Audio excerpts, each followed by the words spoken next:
پاکستان کے غزنوی میزائل اور انڈیا کے بارہموس میزائل کا آپس میں آج ہم موازنہ کریں گے کہ کون سا میزائل بہتر ہے۔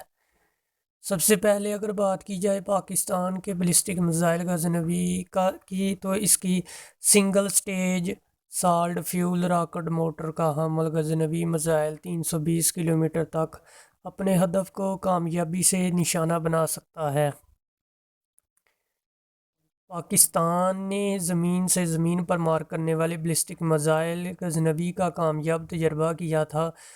پاک فوج کے شعبہ تعلقات عامہ ISPR سے جاری بیان کے مطابق بیلسٹک میزائل غزنوی زمین سے زمین پر مار کرنے کی صلاحیت رکھتا ہے اور تجربہ کا مقصد آرمی اسٹریٹجک کمانڈ فورس کے آپریشنل تیاریوں کو یقینی بنانا ہے، جبکہ ہتھیاروں کے نظام کے تکنیکی پیرامیٹرز کی ازسر نو توثیق بھی ایک مقصد تھا۔ Single stage solid fuel rocket motor کا حامل غزنوی میزائل 320 کلومیٹر تک اپنے ہدف کو کامیابی کے ساتھ نشانہ بنا سکتا ہے۔ بیان میں کہا گیا کہ commander strategic force command lieutenant general Muhammad Ali نے تجربے کا مشاہدہ کیا، جبکہ strategic plans division force command سائنسدان اور انجینئرز بھی اس موقع پر موجود تھے۔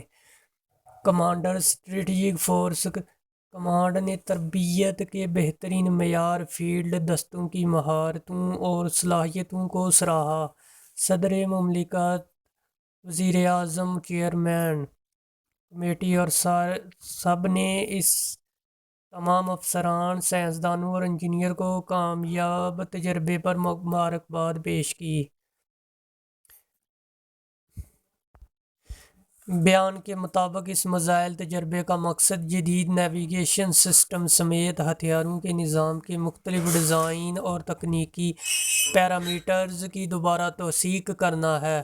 قبل از وقت پاکستان نے 11 فروری کو بابر کروز میزائل کا کامیاب تجربہ کیا تھا، جو 450 کلومیٹر فاصلے تک زمین اور سمندر میں اہداف کو نشانہ بنانے کی صلاحیت رکھتا ہے۔ 3 فروری کو پاکستان نے 290 کلومیٹر تک ہدف کو نشانہ بنانے والے بیلسٹک میزائل غزنوی کا کامیاب تجربہ کیا تھا۔ پاک فوج کے شعبہ تعلقات عامہ ISPR نے بتایا تھا کہ پاکستان نے زمین سے زمین تک مار کرنے والے بیلسٹک میزائل غزنوی کا کامیاب تجربہ کیا، جو 290 کلومیٹر تک جوہری اور روایتی جنگی سامان لے جانے کی صلاحیت رکھتا ہے۔ جبکہ انڈیا کے بارہموس میزائل کی اگر بات کی جائے تو یہاں پر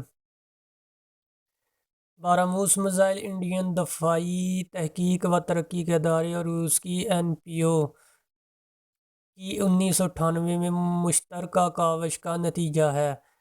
بارہموس 2 الفاظ سے مل کر بنا ہے۔ یہ 2 دریاؤں کے نام ہیں۔ انڈین دریا بارہم پتر اور مغربی روس میں بہنے والا دریا موس ہے۔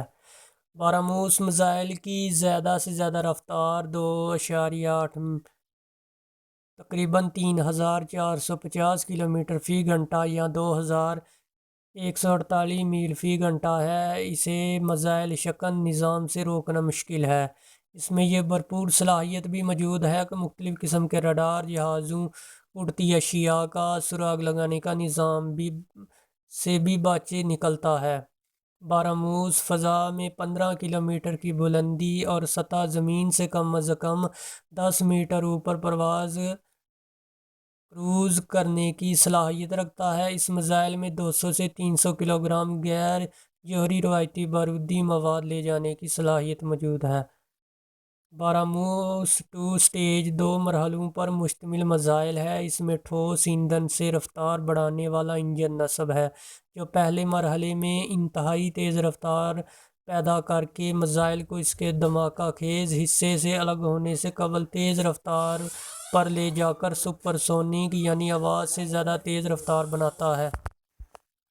بارہموس میزائل کی ٹیکنالوجی کی ترقی کے حوالے سے تازہ ترین پیش رفت کیا ہے؟ نومبر 2020 میں انڈیا نے بارہموس سپر سونک کروز میزائل کے تجربات کا سلسلہ شروع کیا۔ اس کے مار کرنے کے فاصلے کو بڑھانے پر بھی کام جاری تھا۔ انڈین نیوز ویب سائٹ دی پرنٹ کے مطابق انڈیا اس میزائل کی مار کرنے کی صلاحیت 1500 کلومیٹر تک بڑھانا چاہتا ہے۔ اس میزائل کو زمین، سمندر اور فضا سے چلایا جا سکتا ہے۔ انڈین میڈیا ایسی خبریں دے چکا ہے کہ براموس دنیا میں واحد سپرسونک کروز میزائل ہے جو آواز 2.8 سے 3 گنا زیادہ رفتار سے پرواز کر سکتا ہے۔ اس کی رینج مار کرنے کا فاصلہ 290 کلومیٹر ہے، جسے 400 کلومیٹر تک لے جانے کی کوشش ہو رہی ہے۔ براموس کے عملی تجربات کے آغاز میں 290 کلومیٹر کے فاصلے تک مار کرنے کا پہلا تجربہ انڈیا کے براموس میزائل کے مقابلے میں پاکستان کا غزنوی میزائل، جس